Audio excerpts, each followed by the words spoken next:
Deal of the Century, 1983, is seriously one of the biggest box office flops and critical disasters of the 80s. A super dark comedy about the international arms trade.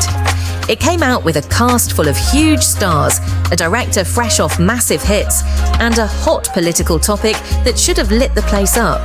Instead, it just made almost everyone who saw it kind of angry. So what's the story? Chevy Chase is Eddie Muntz, your classic fast-talking, totally amoral small-time arms dealer hanging out in a Latin American country teetering on the edge of revolution. His partner, Wallace Shawn, dies when a weapons demo goes sideways. So Eddie links up with a burned-out ex-military dude, Gregory Hines, to try and unload this fancy new drone jet called the Peacemaker to a cartoonishly corrupt dictator.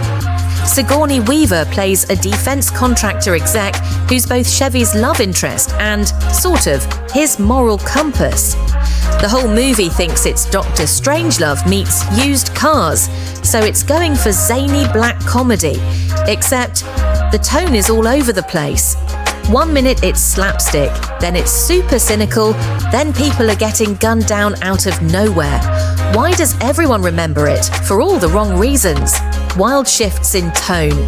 Apparently, the studio took the film away from director William Friedkin and re-edited it, which probably explains why scenes swing from goofy Three Stooges pratfalls to actual on-screen massacres.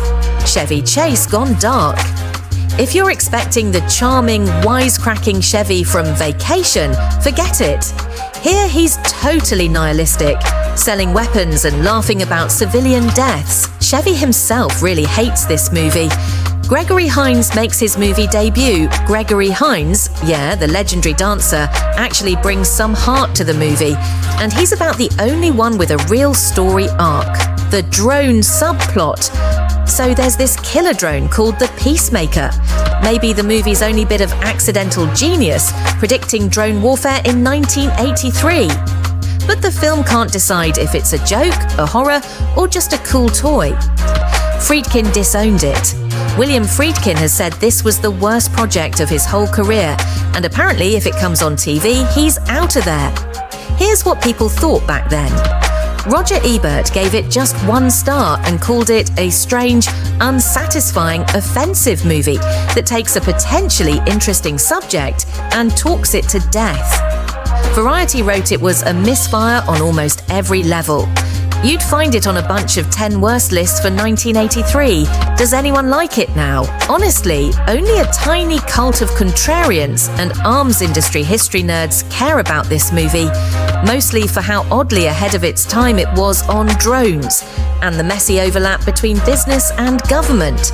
There is real nastiness and cynicism here, which you rarely get out of Hollywood comedies, but most of the movie is just awkward, weird, or boring. Where can you watch it as of 2025? No Blu-ray in the US yet, which should tell you something. You might catch it streaming on Tubi or Pluto, or you can buy a made-to-order DVD-R from Warner Archive if you're really curious. Finding it in HD?